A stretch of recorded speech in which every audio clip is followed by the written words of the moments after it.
Sponsored money.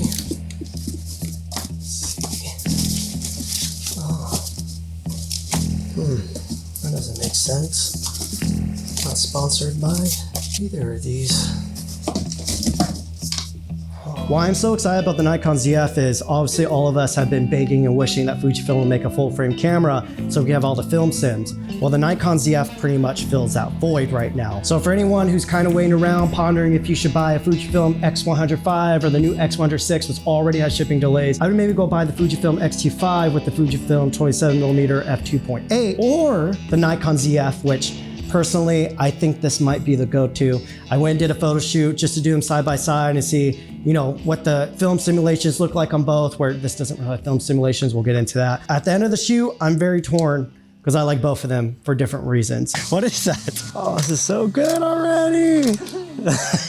Currently, we're shooting a nostalgic neg and my film sim. Hold that, I love that. Don't move from that. I'm gonna go to my classic neg.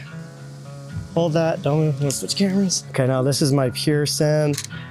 Oh, for some reason, it just looks, I like it more, it's more earthy. All right guys, both of those last lenses were a 40mm equivalent. Shot them both at 2.8. Now I'm going to the 35-1.4 on the Fuji and the Voigtlander 50mm on the Nikon. We're gonna be on 1.4 on both lenses. Yeah, there it goes. Look out that way. Let me switch cameras real quick. I don't know, this looks pretty damn good too. This lens setup. Okay, these colors look pretty damn good. So the elephant in the room is sensor size. No doubt, full frame, it definitely has a look that I prefer. I know a lot of people are gonna be like, oh, like you can still shoot on APS-C and it's fine. Yes, you can, it's totally fine. But it's the same reason a lot of you guys love medium format. If you have the argument that full frame's not better than APS-C, that means medium format's not better than any of these. In reality, the bigger the sensor, the more light that it could collect. Color tends to be a little bit better, and the noise performance overall, especially when you start pushing the files, they do hold up a little bit better as you go larger in sensors. That's kind of where the ZF is stepping in, is I get cleaner files. I get files that I'm a little bit more confident and comfortable with. Guys, it's hard because the colors on the Fuji are just incredible. Just wish I had more of that full frame look. I wouldn't say the Fuji colors are better, they're just different. And the ZF just has more of an earthy look, I guess. But I could turn the film sim.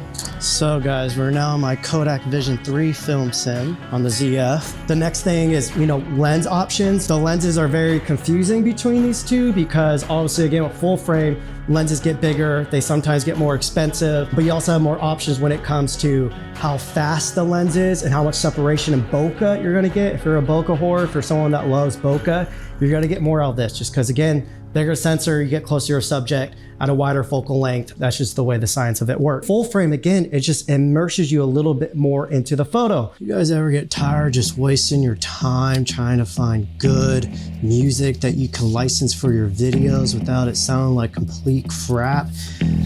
Let me just tell you, I'm done spending all of this money, all of it, because Audiio.com is running this amazing deal where you can get a lifetime of music and sound effects for this one price. I forgot what it is, but I'll put it right here. The reason I love Audiio so much is one, they have an AI tool, so I could go put any of my favorite songs from Spotify, plug it right into the link match, you just copy it, paste it, and all of a sudden it gives you all these tracks that sound just like that song, and you could use all of them, and you can use the license, and you're all good to go. It's insane. It's beautiful. I have dog hair on my face. Yep, all right, I'm a fool. This is the Fujifilm 35mm f1.4. This is the original 23mm f1.4. And then this is the Tamron 17-70. This is like a 24-105 f2.8. But again, f2.8 on a crop sensor is more equivalent to an f4, mainly from like a separation perspective on how much bokeh you're gonna get between your subject and the background. But you can see all these lenses are pretty small and they look super cool. The older Fujifilm lenses have some character to them. But then let me show you the options that I have for the ZF. This is the 40mm on the ZF. Again, this is an f2. I do wish that, you know, maybe Nikon would make some beautiful swirly bokeh character type specific lenses for this body. All of other Nikon's lenses are super modern and they're kind of big and large and they're very professional. Guys, here's the coolest part about the Nikon system. I'm putting on my Sony lens on here. So even though most of Nikon's glass is kind of ginormous, I can still put put all my compact Sony glass on there. So since Nikon doesn't have any other options, I actually start to invest into Voigtlander lenses. The Voigtlander lenses dance between like clean and quality and character. So you can see with the Voigtlander lens on here, this is a beautiful setup. Yes, this is manual focus though, which on the ZF, I kind of don't mind because it communicates with the camera. These Voigtlanders, there's electric contacts in the back there. It communicates with the camera, and what that does is that just goes and shows, it'll turn the focusing point green in critical focus. It'll communicate the aperture and everything on there. So it's almost like using, you know, a native mount lens, but it's manual focus. Primarily shoot on Sony. I was still able to buy E-mount and get this E to Z mount adapter for the Nikon ZF, which opens up the floodgates to other options. So now let's talk about the colors. Nikon does have color profiles, they have creative profiles, and they do look great. The way that they're laid out, Fujifilm's just way more intuitive where, you know, their thing is film simulation. So they lay out the whole menus and the whole ecosystem to be able to live off of those. One thing that's super important about film simulations is the way you set the white balance and the tint. When you dial those in on a specific film simulation, you get so many different looks out of that film sim, and you can really push it to be, you know, a film look. Where on the ZF, with the color profiles, it's the same thing. You have to really dance the white balance and the tint together to get a look out of it. The issue is it doesn't save the white balance and tint according to what other color profile you're in. So every time you switch the color profile, you got to go in and you got to look at your notes and your references and see what the white balance and tint needs to be set in, which, you know, it's like even a 5-minute delay during a shoot feels like forever while the model's just sitting there cooking and you're like sweating and yada, yada, yada. My favorite film sims in the XT5 is classic neg and the nostalgic neg. With the Nikon ZF, I use the pure creative profile. Again, I'll put all of the custom settings down in the description, so if you guys want to get the same look. The pure sim kind of reminds me of nostalgic neg on the older sensors. Again, it's just since it's full frame, overall the quality just feels a little bit more robust and it feels a little bit more filmic and earthy. So it's a totally different vibe at the same time, where this, it feels way more punchy. It's really hard to explain. And then my Vision 3 simulation on here, it uses the Denim creative profile. That actually gets really close to, like, it's like a mix between the classic neg and nostalgic neg on this. But there's just something unique and beautiful to the film sims on here. It's where even, you know, if it doesn't have that full frame punch, there's still something special. But let's get into build quality next, and then I'll kind of say like my final, my final words on this. Previously, the XT5, I love the way it felt in my hands, and I still kind of do. The form factor. It's a really fun camera to shoot with. It's tiny, it stays out of the way, it's not an issue. The Nikon feels like a tank. It feels like a film camera, to where after you pick this up and you use this, and then you go pick this up, this feels like a plastic toy, which is a bummer. I just lost my hair light.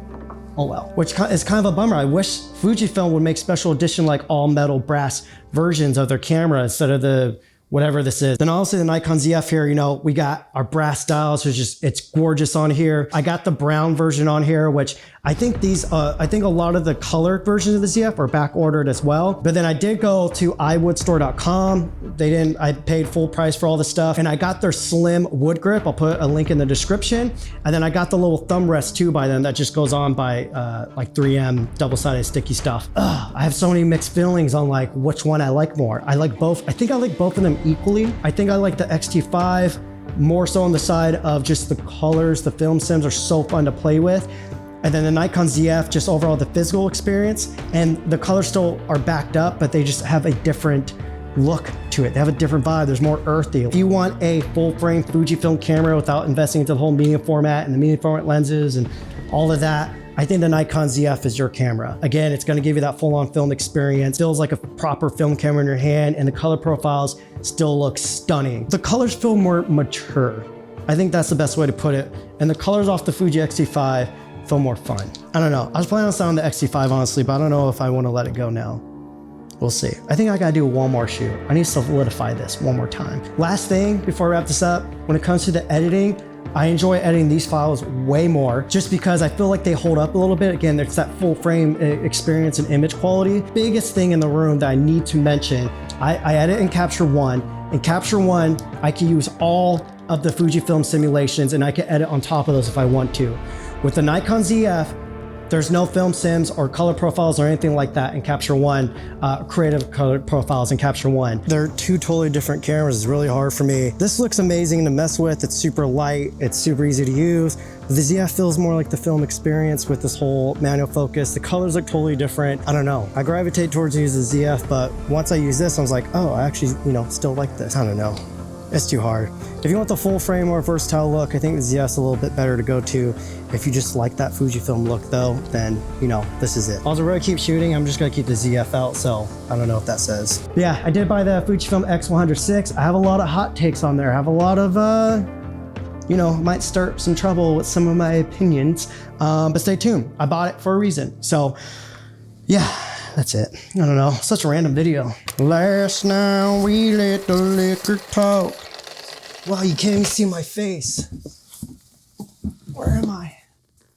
Where am I? I'm down here. I'm down here.